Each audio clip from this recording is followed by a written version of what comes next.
بسم الله الرحمن الرحیم. د کابل په ختیځ کې د پلچرخي زندان زنځیر یې راویستې. یو داسې حالات نه و روان چې سړی هره واقعه راواخلي.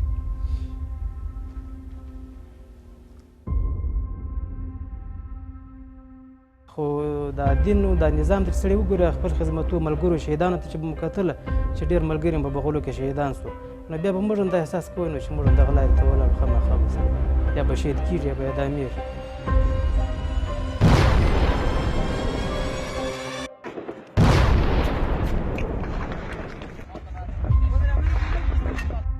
ظلمونو ته نه تسلیمېدل.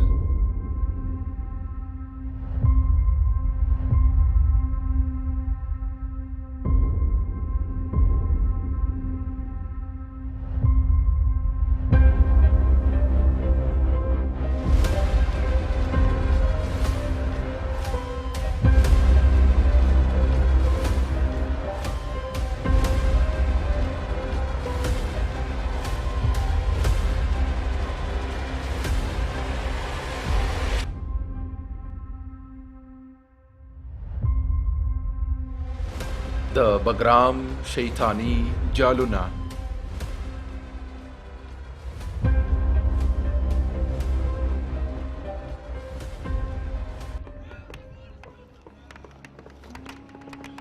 په افغانستان کې شل کلن ښکېلاک او د بهرنیو اشغالګرو ځواکونو شتون د دې خاورې په زرګونو رښتیني بچیان د اشغالګرو او د هغویو د غلامانو پر وړاندې د جګړې ډګر ته روان کړل. هغو کسانو چې د خپلواکۍ د لوړ هدف د ترلاسه کولو او د اشغالګرو او د هغویو د متحدینو له ظلمونو څخه د خپل هیواد د ژغورلو په لاره کې هیڅ ډول سرښندنې نه دي سپمولې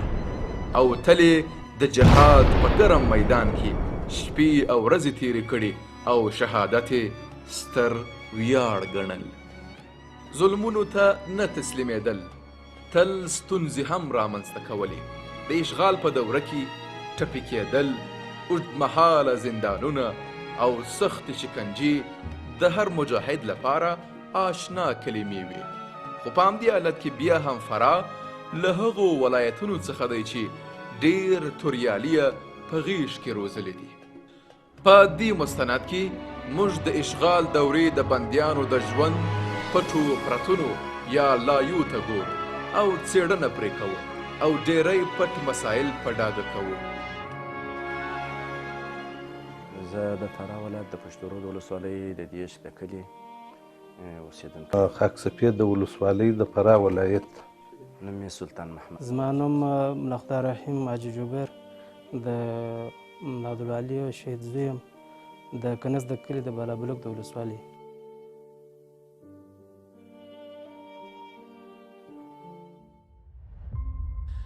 د کابل په ختیځ کې د پلچرخي زندان او د بګرام زندان چې د افغانستان د ګوانتنامو زندان په نامه هم مشهوره و. هلته ډېری شمیر مجاهدین بندیان وه او هر مجاهد په هره شیبه کې له روحي او جسمي شکنجو سره مخ و. احمد زاهد خپل حقیقت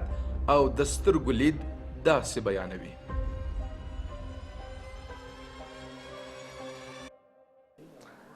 هغه نو بګرام خو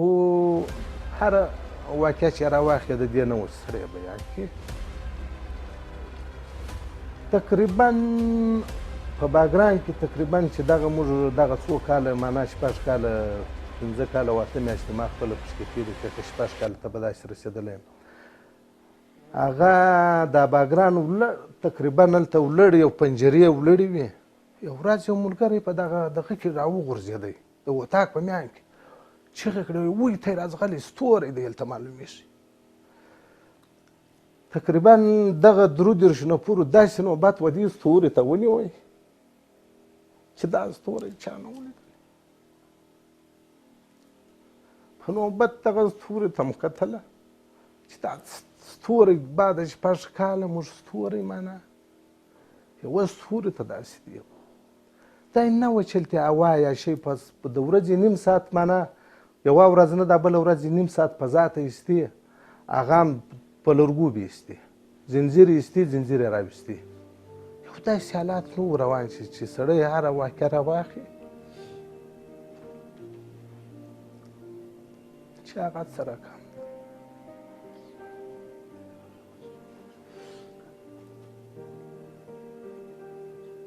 دا ناورینې کیسې د سلطان محمد لپاره هم ترخې خاطرې رامنځته کړې.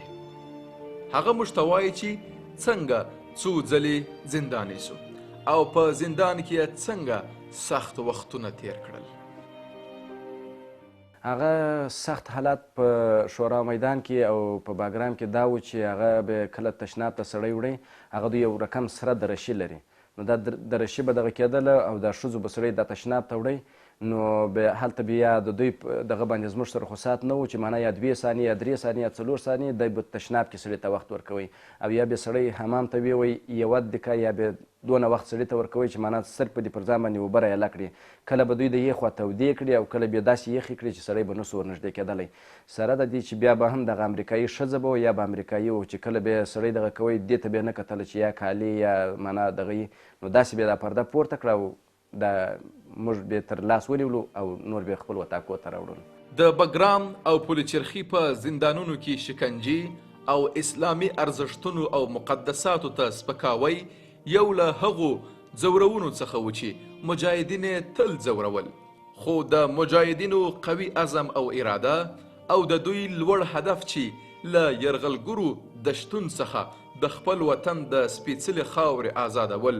او د خلکو خپلواکي وه، سره له دې چې دوی سخت شکنجه کېدل او هر ډول کړاوونه یې زغمل، خو بیا یې هم خپل هدف ته فکر کوه او په الله تعالی یې توکل و.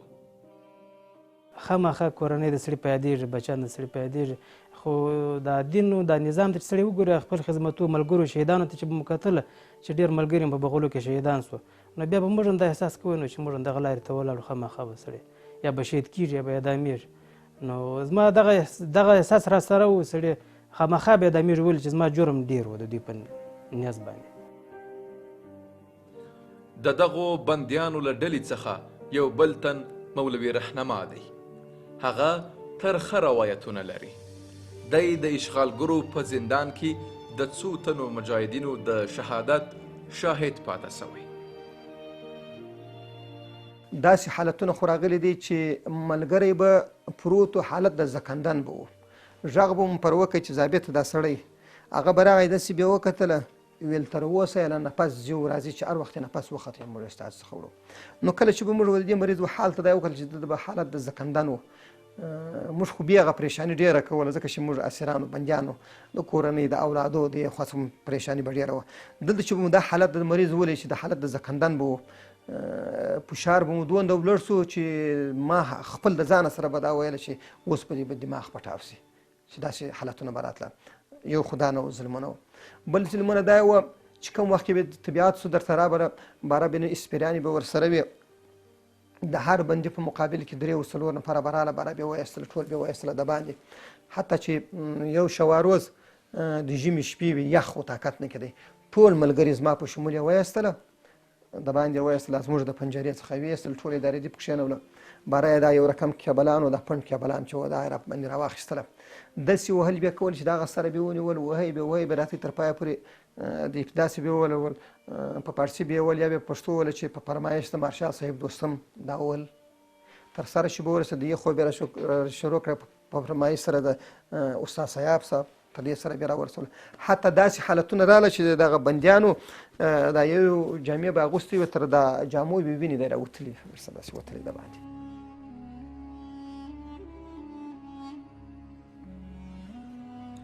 موږ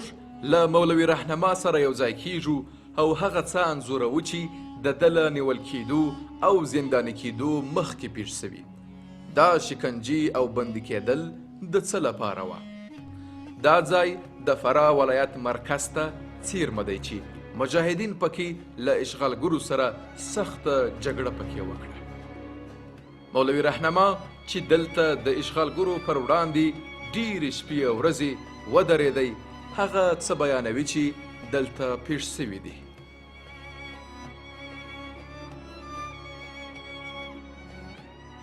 دلته زما وروره تقریبا 2 ساعته مخته 2.5 ساعته مخته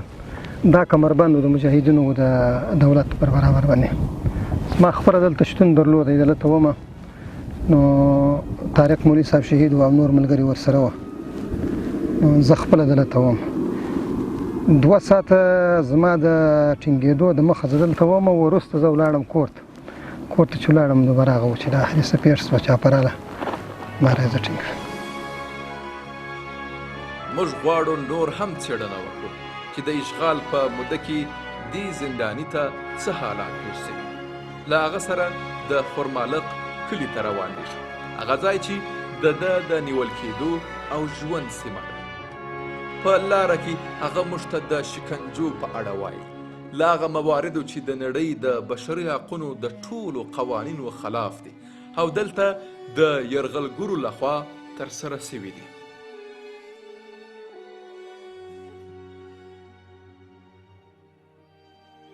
وخت کې چې دوی پر کور باندې چاپه ووهله او زه یې راوایستلم باره زما لاس پښې وتړلې وه لنجر وټکنۍ ته یې ور وغورځولم باره یو څو نفره د عسکر و یا په اصطلاح صاحب منصب د دوی راپکښې سپاره هم سوه وهل و ټکول وه باره یې پر دا لارې باندې رارهي کړم چا به په لغتې وولم چا به په بکس وولم چا به په کنداغ وولم خو سر به مې مات سو لاس به مې خوټ سو مثلا بیا په دوی په میانې خود کې بعضې کسان پیدا سو دوباره بې ولمې وه خلاصه یو ځای رالو مجاهدینو مین ایښی و مین پر پټاو سو دلته ډېر سخت شکنجې او وهلو ټکول و دا یې راسره وکړه چې حتی زه په ځان خبر سوی یم زه پر تاسې په اصطلاح بېهوښه سوم په ځان نه وم خبر بیا دلته په کلمن کې یخې اوبه و یخې درلودې دا اوبه یې پر ما باندې توی کړې وې بیا بیرته زه پر هوښ باندې راغلم نو بیا دغسې را روان و بل ځای و مین پر پټاو سو د دوی پر ملګرو باندې دلته داسې حالت راغی چې د دوی د 4 ارګانو څخه یو ارګان غوښتله چې ما شهید کړي باره بیا د دوی په میانې خود کې اختلاف راغی یو وویله چې دا مین مګر د در باندې پټاو کړی چې ته ولې بیا خدای پاک زما واده نه و پوره کړې باره یې پرېښودم خلاصه تر څو چې یې زه را انتقالولم رارسولم یې د فراه د ولایت شهري مدیریت ته نو 4 واره داسې حالات پر ما باندې راغلی چې زه هېڅ مطلق نه یم پوهېدلی چې داسې اندازې ته زه رسېدلم بېهوښه سوی یم.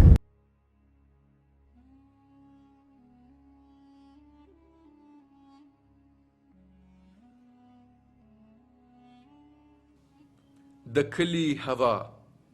د ګلونو او بوټو ښه بوی او د ماشومانو ښکلې مسکا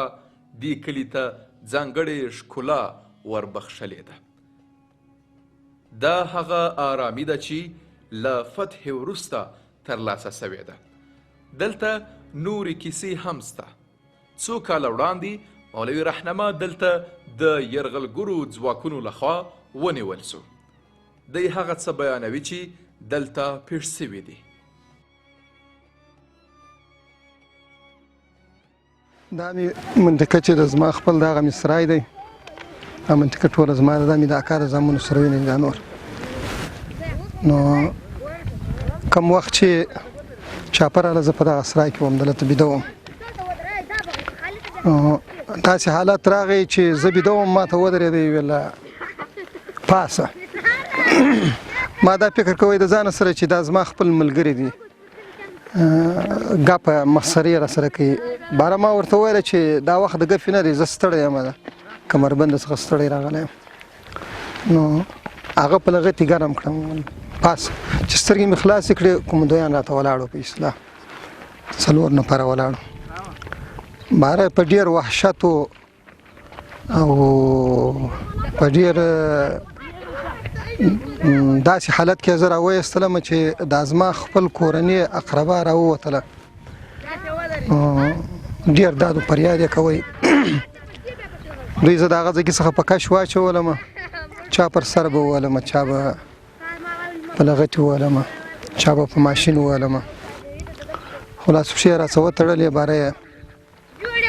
لنجر موټر ته ور پورته کړم. مخکې تر دې چې مې لنجر ته پورته کوي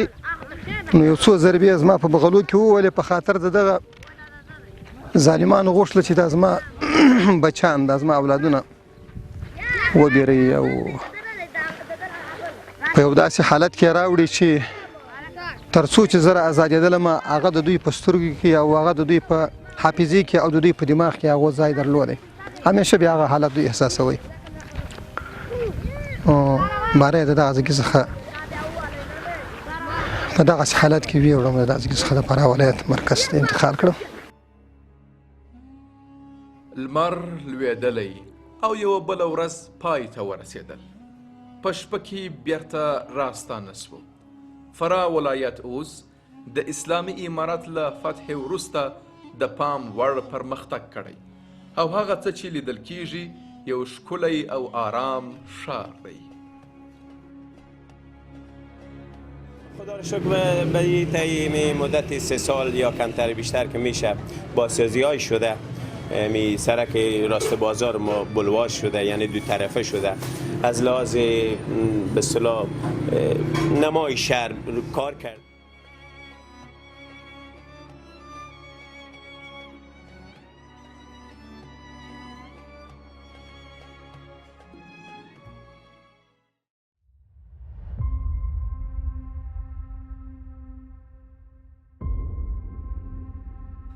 دغه مجاهد کیسې زموږ پام نور هم ځان ته راواړوي. هغه څه چې دی روایت کوي د هغو زړورو مجاهدینو کیسه ده چې تر وروستۍ سایه د ازادۍ لپاره مبارزه کوله. مولوي رهنما یو کال په فراه ولایت کې د اشغالګرو او د هغوی د متحدینو تر بند لاندې و. خو د هغه د لېږدولو په ورځ نورې پیښې هم رامنځته سوې. وخت چې زه د ظالمینو د خوا سټینګ شوم نو تقریبا یو کال زیات کم هغه وخت معینه نه دی چې کومه ورځ و د تاریخ نو موږ د فراه د ولایت څخه انتقالولو هرات د هرات نه بیا مقصد کابل پرچرخي ته د پرچرخي نه بیا بګرام ته انتقالولو نو کومه ورځ چې د فراه څخه موږ انتقالولو موږ یې په یو داسې بې رحمانه طریقه سره و کنټینرانو ته ور وغورځولو چې لاسې پښې به مو تړلې وې شوکې مو زولنې وې او لاسونه مو شاته په داسې طریقه ولچک وه چې هیڅ حرکت موږ نه سوای کولی چې موږ د خپل لاسونه وښورو. خلاصه په ډېر بې رحمانه سره یعنې سرونه په خلیتو کې راسې پیچلي وه. ماره یې په 3-4 نفرو ونیولو لکه پسونه وار یې و دا کنټینر ته ور غورځولو. کوم وخت کې چې موږ ټولو کنټینر ته ور وغورځولو باره مو ډېر داد و فریاد وکړئ چې هغه ستاسې په نیز که چیرې موږ مجرمین یو د خدای په نیز خو نه یو مجرمین ستاسې په نیز که چیرې موږ مجرمین یو زموږ سره د انسانیت یو دغه را سره وکړئ په داسې طریقې سره چې موږ تاسې اوس دورې نقل کوئ موږ ډېر په عذاب یو او ډېر په مشقت سره دغه یو خو بیا هم د هغه وروسته په لغتو په د ډنډو وهلو سره ماره یې درګونه راپسې خلف کړه. نو دا هغه مسیر دی چې موږ مخ پر هرات باندې انتقالوي. دا اوس موږ هغه منطقې ته ور روان یو د خیره کژبندې و د فراه د ولایت یو ولسوالي ده چې پر د عمومي شاهراه باندې پرته ده د فراه رود په ولسوالي مسما ده. نو کله چې د فراه رود د ولسوالۍ څخه وتلو دلته اسلامي امارت مجاهدینو کمین ولی و زموږ د خلاصون لپاره چې موږ مطلق ور ورسېدلو هغه ځای ته دوی کار پر شروع کړي. عزتمن کلام یې کار صحت برابر الحمدلله شکر خدای دې عزت السلام علیکم. مولوي بدرالدین یو له هغو مجاهدینو څخه و چې د بندیانو د خلاصون په عملیاتو کې برخه اخیستې وه. موږ له هغه سره د فرارود ولسوالۍ ته ځو. هلته د مولوي رهنما او د هغه د ملګرو د خلاصون او ازادۍ وروستۍ هڅې وسوې.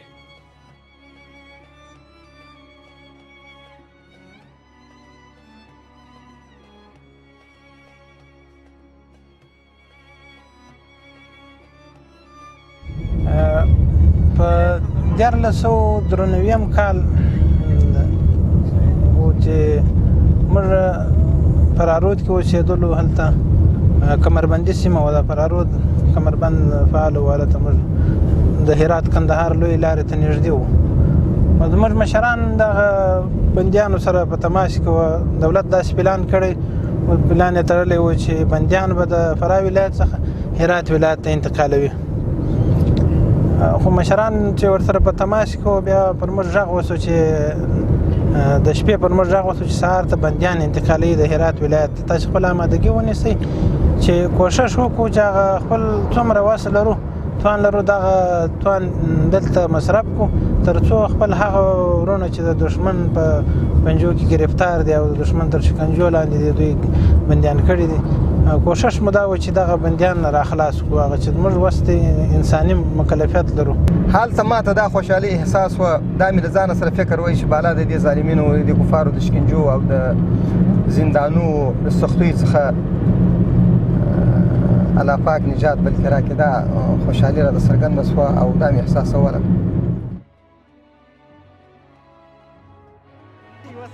لس کاله وړاندې په همدې ځای کې د متحدو اشغالګرو هغه کاروان چې مجاهد بندیان یې لېږدول د اسلامي امارت د ځواکونو لخوا په نښه شو دلته د مولوي رهنما لپاره د ازادۍ احساس لږ واټن ته رسېدلی دغه هغه سیمه ده حاجي صاحب چې کله د فراه ولایت څخه هغه زموږ اسیر وروڼه بندیان وروڼه چې د دښمن په لاس کې وه هغه یې غوښتل چې د هرات ولایت ته انتقال کړي لکه تاسو چې په هغه کاروان کې واست په هغه بندیانو کې واست نو بیا کله چې موږ ته خبر راورسېدی چې مشران په تماس کې وو چې بندیان تېروي تاسو خپله آمادګي ونیسئ د فرارود په سیمه کې هغه وخت کې موږ دلته وو د خپلو ملګرو سره مجاهدینو سره موږ سره مشران ملګري دلې وو ولسوال صاحب خپله جامد صاحب د شهادت القبول کې ایوب اغا دی او ماجر مولوي صاحب دی ډېری مشران ملګري دلته وو بیا د دغه سیمې څخه موږ راغلو دا سیمې ته دا د بلاخیلو کلی دی دغه سیمې مې شاوخوا ونیولې هغه صحنه ډېره یو د خوند صحنه وه او ډېره جذابه صحنه وه موږ غوښتل چې دا خپل بندیان وروڼه چې کوم د دښمن غواړي او هغه کرغېړونو زندانو ته یې ورسوي لکه پلچرخي و باګرام ته یې د دې لارې ورسوي نو موږ ډېر په شوق باندې رالو او دا مو د ځان سره احساس کړی و د ځان سره مو دا تقل کړی و چې موږ به قرباني ورکوو که مو سر هم پشکې ولاړ شي چې زموږ بندیان وروڼه راغلي نو موږ بیا په دغه سیمې ته رالو دلته چې کله رالو دغه کوڅې ته دا سرایونه هغه وخت جوړ وو موږ که ستا اوس په یاد د هغه دښت باندې دغه تېرېدی کاروان یې تېر کړی ځکه دلته کمین وو کوم وخت چې دلته قهرمانانو ټکان باندې شروع کړ کار شروع شو نو مولوي صاحب مبارکه ما خپله دا احساسوئ په سل کې 99% دا ما دا یقین و چې د اعلی نصرت را روان دی موږ دلته ازادیږو او ازادي را روانه ده نو دا زموږ د زه خپله چې په دا کنټینر کې وم د دا کنټینر دا غټ موټر دغه د مجاهدینو طرف ټایرونه ټول مکمل ویشتل سوي وو حتی چې په کنټینر کې بعضې مرمۍ ومښتلې چې ملګري هم په دغه کې یو دانه د محمد امین په نامه و یو څه خوړ سوی هم و نو دا کنټینر سوری هم سره کوم وخت کې چې موږ ته دا سوریان وکتله چې د دولت د دښمن تلفات 3 نفره وه که 4 نفره وه د لنجر په باډۍ کې پراته وه ظاهرا چانس دوست نه و او که څه هم په هغه ورځ دښمن ته درانه تلفات واوښتل خو مولوي رهنما د یرغلګرو له منګلو خلاص نسو او برخلیک یې پښې تر ټولو سختو زندانونو کش کړي موږ خو هدف دا و چې موټران پر ټایرو باندې وولو چې موټران ودرېږي او پر سیټ یې وولو چې یا موټروان زخمي سي او وویشتل سي موټر ځای پر ځای ودرېږي کوشش مو دا و چې بندیان خپل وس توان هم وکړي او راشي وشي د موټر خو د الله تعالی تقدیر بیا داسې و چې زموږ څخه لرې سوه دښت سیمه وه مجاهدین نه سو ورتلی تیارې هم رالې دلته حالات ډېر ترنګلی سو مجاهدین نور مخته نه سو تلی ما په خپله دا فکر د ځانه سره وایي چې مجاهدین اوس را رسېږي د کنټینر قلف ماتوي چې قلف یې مات کړي ته به په څه رقم سره ځان ورشوکیه د کنټینر څخه به څنګه به ځان ورشوکیه ځکه چې زما پښې کې زولنې هم وي او لاسونه هم نابود راڅخه ورچکوي دا داسې احساس دی چې ستا په مجاهدینو باندې دونه باور و چې د خپلو ملګرو دپاره دومره قربانۍ ته تیار دی چې اوس به پر دې دښت هم راورسېږي او کل په مات کې موږ به شوکي. بیا ما دا فکر د ځان سره وایي سړی چې کلف مات کې مجاهدین به دلته راته ولاړ یو په غېږ کې اخي شوکي خو بس د پروردګار عالم د جانب سداد موږ په تقدیر کې لیکل سوي وو چې هغه د بګرام د کرغېړن زندان او د پل چرخي د زندان زحمتونو او تکلیفونو پروردګار عالم په موږ لیدلي وو. هغه د دوی ډوډۍ او اوبه په موږ خوړلې وې. دا په تقدیر کې زموږ لیکل سوي وو. خو ډېر قرباني ورکړې، ډېر زحمتونه، ډېر تکلیفونه د مجاهدینو وکړله. حتی چې بعضې مجاهدینو ویله چې موږ ټوله قرباني سوي وای او موږ دا عزم کړی و چې د خپل وروڼه د هغه ظلم و ستم څخه دغه زندان د تکالیفو د مشکلاتو څخه راوګرځوو. فراه ولایت یو له هغو ولایتونو څخه دی چې په خپل زړه کې تر ټولو زیات مجاهدین روزل سوي دي. دا به ټولو هیوادوالو ته معلومه وي چې په فراه ولایت کې په تیر 20 کلن دوره کې چې دلته اشغال و، فراه ولایت بېسارې قربانۍ ورکړې او دلته په زرهاو مجاهدین شتون درلود مجاهدینو. ځکه د فراه ولس که موږ تاسې وګرځو ویې ګورو د فراه ولس اکثره مجاهدین دي. د اطرافو خلکو خو که درته ووایو په اصل کې 99% مجاهدین دي. دا درته وویل چې 99% مجاهدین دي. نو په فراه کې په عموم کې بېسارې جنګونه سوي دي. حتی فراه ولایت هغه ولایت و چې تر ډېرو ولایتو یې مخکې پر دښمن باندې لاره بنده کړه. عمومي لاره چې د فراه رود څخه فراه ولایت ته ځي دا د ډېرو کلو مخکې بنده سوه. دلته د بلابلک په سیمه کې په هغه وختي کلو کې په 80 او په 85 کې پر اشغالګرو باندې لاره بنده سوه. حتی د اشغالګرو ټانګونه دلته وسوځه، بلابلک په شیوان، خاجي خدر، کال کلا سیمه کې دلته بې شمېره ټانګونه وسوځېدل چې د دې سیمې څه وتای نه سو. بیا د تیارو په مټ باندې خپل هغه پوځیان پورته کړه چې پاته نور به په ټانګونو کې د اور خوراک سوله.